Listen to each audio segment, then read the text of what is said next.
अस्सलाम वालेकुम व आदाब नाजरीन। आपको पता होगा कि दक्षिण में जो है वो हंगर स्ट्राइक कर रहे हैं कुछ अनएम्प्लॉयड यूथ। वहाँ पर एक तो रोड कंस्ट्रक्शन का कुछ इशू है, दूसरा आरआर प्लान का है, और जो जॉब्स हैं उनको जो है लोकल अनएम्प्लॉयड यूथ को, जो प्रोजेक्ट अफेक्टेड फैमिलीज है, उनको नहीं मिले हैं। इस इशू को लेकर जो है पिछले साल का जो आखिरी महीने थे और जो इस साल के जो कुछ पहले महीने थे काफ़ी सुर्खियों में रहा, जब डीडीसी चेयरपर्सन पूजा ठाकुर जब बैठी थी स्ट्राइक पर इन्हीं इश्यूज़ को लेकर। आज उसी इशू को लेकर तकरीबन एक साल के बाद दक्षिण के कुछ यूथ जो है वो भी बैठे हैं। हमारे साथ बात करने के लिए हैं Puja ji, district development council chairperson Kishtwar के। हम इनसे पूछेंगे कि आज ये नौबत क्यों फिर आप पहुंची और जो आपके एग्रीमेंट्स हुए थे गवर्नमेंट और एडमिनिस्ट्रेशन के साथ उनका क्या स्टेटस है। पूजा जी, फिर से वही कहानी शुरू हो गई और आज कुछ लोग दक्षिण में जो है वो 3 दिनों से हंगर स्ट्राइक पे है। तो एक तो प्रोजेक्ट्स का इशू है, दूसरा रोड का इशू है, तो आपका इस पर क्या बोलना है? जब आपने ये स्ट्राइक की थी तो कुछ एग्रीमेंट्स हुए थे, तो क्या बोलना? देखिए आसिफ जी, आपने भी हमारे जितने भी वो 21 डेज का जो स्ट्राइक रही वो सारा आप जितने भी मीडिया वाले सबने कवर किया था, और यही मुद्दे उस दिन भी थे कि हमारे लोगों को जो मैं पूरे डिस्ट्रिक्ट किश्तवाड़ की बात करूँगी, अनएम्प्लॉयमेंट बढ़ती जा रही है। इतने प्रोजेक्ट्स होने के बाद भी यूथ जो है एडजस्ट नहीं हो रहे हैं।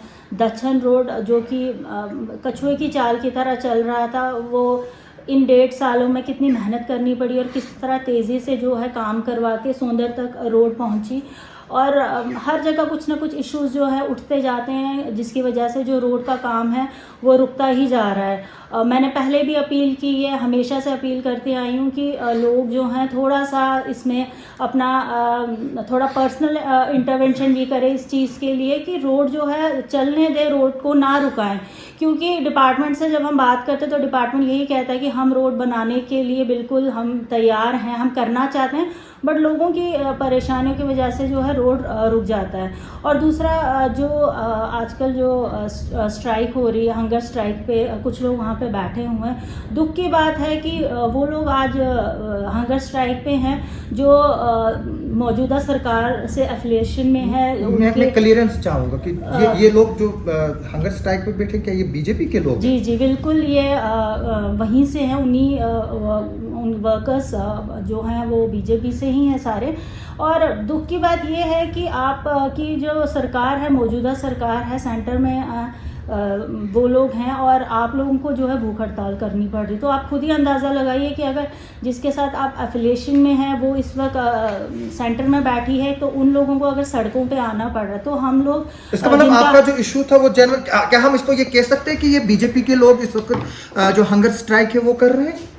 देखिए, अपने हक के लिए लड़ना कोई गलत बात नहीं है, और मैं बिल्कुल सपोर्ट में हूँ इस चीज़ के कि दक्षिण के जो लोग हैं उनको एम्प्लॉयमेंट नहीं दी जा रही है प्रोजेक्ट्स में। बहुत ही लड़ झगड़ के आप हैं, जो एम्प्लॉयमेंट वहाँ पे इस टाइम पे हमारे लोग काम कर रहे हैं, वो मैं जानती हूँ कि -डिग्री टेम्परेचर में जब मैं डंगडुरू में बैठी थी वहाँ पे, और कड़ाके की ठंड थी, कैसे हम लोग, मैं वो चीज़ नहीं दोहराना चाहूँगी क्योंकि सबने देखा, पूरी दुनिया ने देखा, और मैं उस चीज़ को।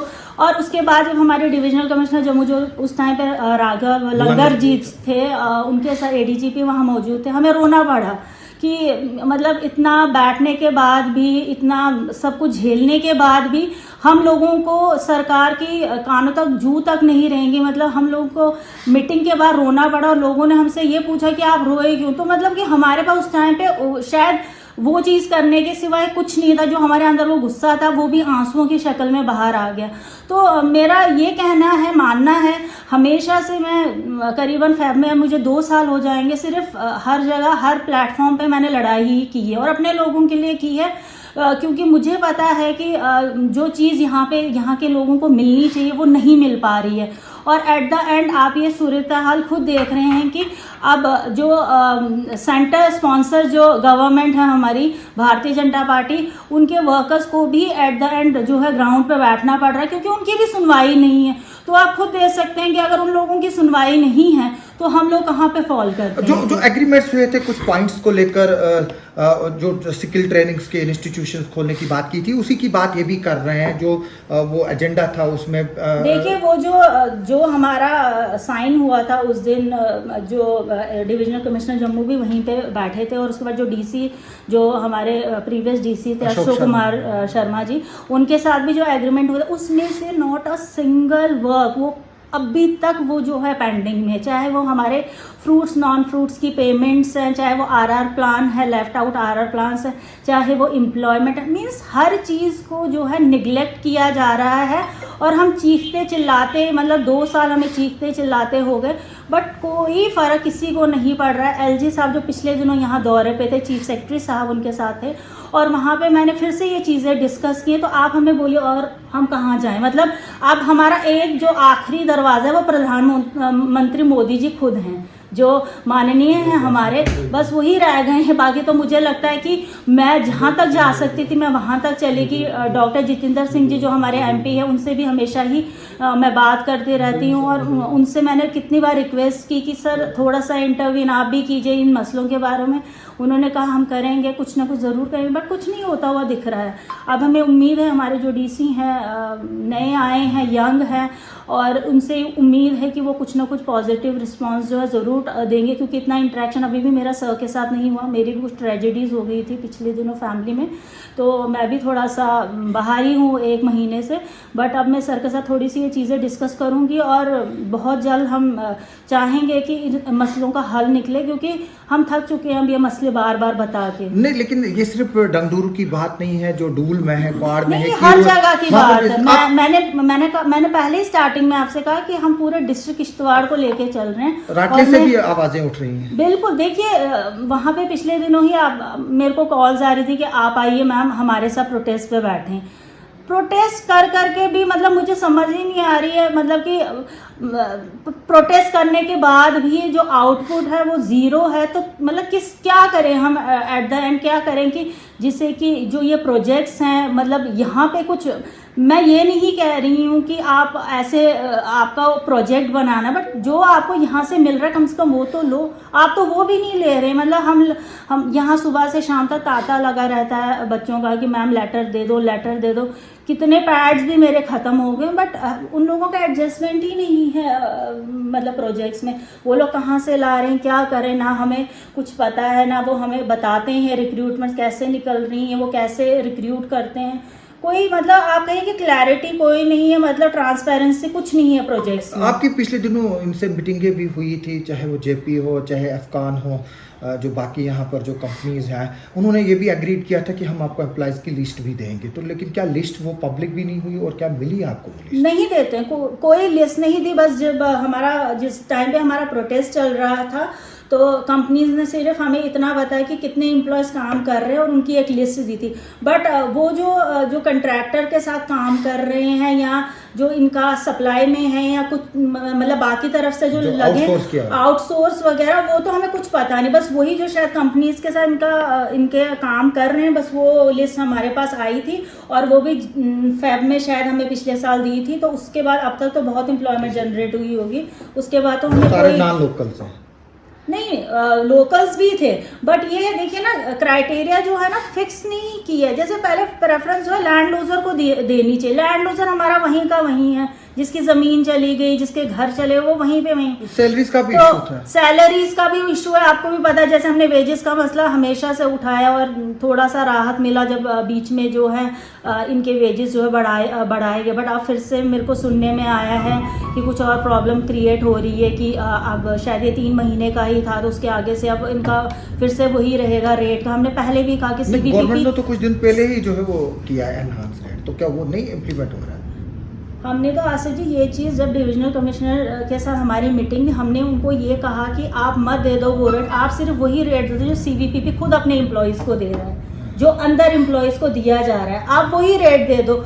मतलब उस पर भी वो लोग एग्री नहीं हुए। और उसके बाद चलो मीटिंग्स हुई, जो भी हुआ, जो इनकी अपनी यहाँ पे जम्मू में जाके जो लेबर कमिश्नर्स के साथ इनकी मीटिंग हुई, यहाँ पे भी या रीजनल लेबर कमिश्नर जो जम्मू में है, और उसके बाद थोड़े से रेट जो है बढ़ाए गए। बट अब ये सुनने में आ रहा है कि उसमें भी कुछ प्रॉब्लम्स और क्रिएट हो रही हैं, और फिर से मीटिंग्स पे मीटिंग्स। तो मतलब कि जो प्रोजेक्ट्स हैं एक सिरदर्दी बन गई है लोगों के लिए भी, और हम एनवायरनमेंट के लिए भी, हम लोगों के इन्वायरमेंट के लिए तो है ही है, क्योंकि इन्वायरमेंट आप खुद देख रहे हो, अक्टूबर में मुझे हीटर लगाना पड़ रहा, फेरन लगाना पड़ रहा, जबकि इस टाइम पे ऐसा नहीं, इतनी ठंड नहीं होती थी। तो आप खुद देख सकते हैं इन्वायरमेंट तो हमारा खत्म हो ही चुका है।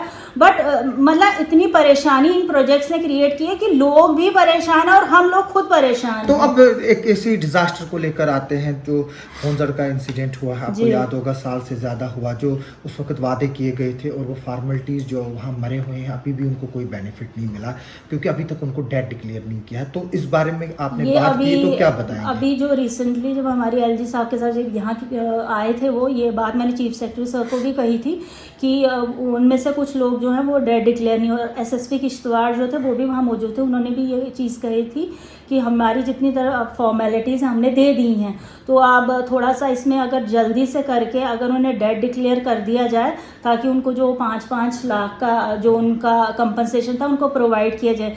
देखिए आसिफ जी, बिना कहे भी हम हर चीज़ को जो है अपनी तरफ से हमेशा करने की कोशिश करते हैं, बट यही है कि काम जो है कछुए की चाल की तरह हो रहा है यहाँ पे। मतलब एक कागज़ को चलाने के लिए सालों लग रहे हैं, तो आप खुद सोच सकते हैं कि ब्यूरोक्रेसी में काम निकल ही नहीं रहे हैं। जो मतलब आप एक मैं कंक्लूजन वे में कह रही हूँ कि काम ही नहीं हो रहे हैं लोगों के। मतलब हर एक चीज़ के लिए हमें बहुत ऐसे लड़ाई झगड़े, मतलब बार बार एक ही चीज़ को रिपीट करना, बस वैसा हो रहा है। तो जिससे कि हम भी परेशान हैं, लोग भी परेशान, लोग भी सफ़र हो रहे हैं और हम खुद भी सफ़र हो रहे हैं इस चीज़।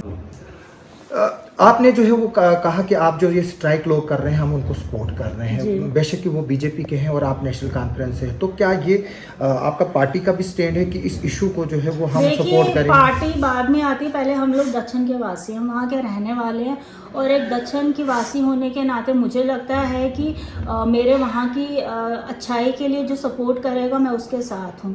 तो ऐसा नहीं है कि पार्टी का यहाँ पे मेरी तरफ से तो कोई नहीं है, बस ये हमारे जो वहाँ के लोग हैं उनको एम्प्लॉयमेंट मिलनी चाहिए, रोड हमारा जो है फास्ट ट्रैक में चलना चाहिए, और मैं हमेशा इस चीज़ के लिए जद्दोजहद करती आई हूँ और आगे भी करूँगी। और ये बहुत अच्छा कदम है अगर वो लोग बैठे, बट मेरा सिर्फ यही मानना है कि अगर आप लोग एफिलिएटेड हैं उस पार्टी के साथ जो सेंटर में है, तो आपको बैठने की क्या ज़रूरत है। आप तो अपने जो आपके लीडर साहिबान हैं उनके साथ जाके सेंटर में बात कीजिए, भाई ऐसा क्यों हो रहा है हमारे साथ। मतलब अगर आप लोग ये कह रहे हैं, इसका मतलब तो फेलियर है गवर्नमेंट का। मतलब ये आप खुद भी मान रहे, तभी आप सड़कों पर बैठे हैं कि हाँ भाई हमारी गवर्नमेंट फेल हो चुकी है, नहीं कर पा रही है, तो एट द एंड आपको हंगर स्ट्राइक पे मजबूर किया जा रहा है और आप बैठ गए हैं। तो मेरा सिर्फ बिल्कुल हमें देखिए, इसमें तो कुछ है नहीं कि मैं ये कहूँगी कि हम सपोर्ट में नहीं है। मैं बिल्कुल अपने दक्षिण के हर एक डेवलपमेंट वर्क के लिए उनकी सपोर्ट में, चाहे वो कोई भी पार्टी उसको इनिशिएट करे, मैं उनके साथ हूँ, और जब उन्हें लगेगा मेरी ज़रूरत, मैं ज़रूर उनको ज्वाइन करूँगी, इसमें कोई। तो अनएम्प्लॉयड यूथ को क्या आप मैसेज देंगी जो नजरें रखी हुई है? अनएम्प्लॉयड यूथ जो किश्तवाड़ का है, मुझे लगता है शायद वो मेरे से ये तवक्का रखते हैं कि हर प्लेटफॉर्म पे मैंने जो है अपने अनएम्प्लॉयड यूथ की आवाज़ उठाई है। मुझे लगता है कि मैंने कभी कहीं कोताही नहीं की, कोई भी मीटिंग हो, कहीं पे भी हो। हाँ, शायद मैं मीडिया से या सोशल मीडिया में इतना ज़्यादा अपने आप को एक्टिव नहीं रखती हूँ, क्योंकि मुझे लगता है कि आपका काम जो है अगर वो बोले तो वो ज़्यादा अच्छा है, क्योंकि मैं अपने आप को हाईलाइट सिर्फ सोशल मीडिया या मीडिया से नहीं करना चाहती हूँ, मैं अपने काम से अपने आप को हाईलाइट करना चाहती हूँ। तो मुझे लगता है कि मैं अपनी तरफ से ये सेटिस्फाई हूँ कि जहाँ तक मैं कर सकती हूँ मैं उससे ज़्यादा ही करने की कोशिश करती हूँ। और जो मेरी यूथ है वो भी समझती है कि इस टाइम पे जिस टाइम पे मेरे को कुर्सी पे बिठाया गया है, माहौल कैसा है और इस माहौल में मैं कैसे काम कर रही हूँ, ये या तो ऊपर वाले को पता है या मुझे खुद को पता है। तो मुझे लगता है कि मैं लड़ती रहूँगी और यूथ का सपोर्ट मेरे साथ रहे, बस इतना ही। और जब भी मुझे ज़रूरत पड़े अपने यूथ की तो वो मेरा साथ दें।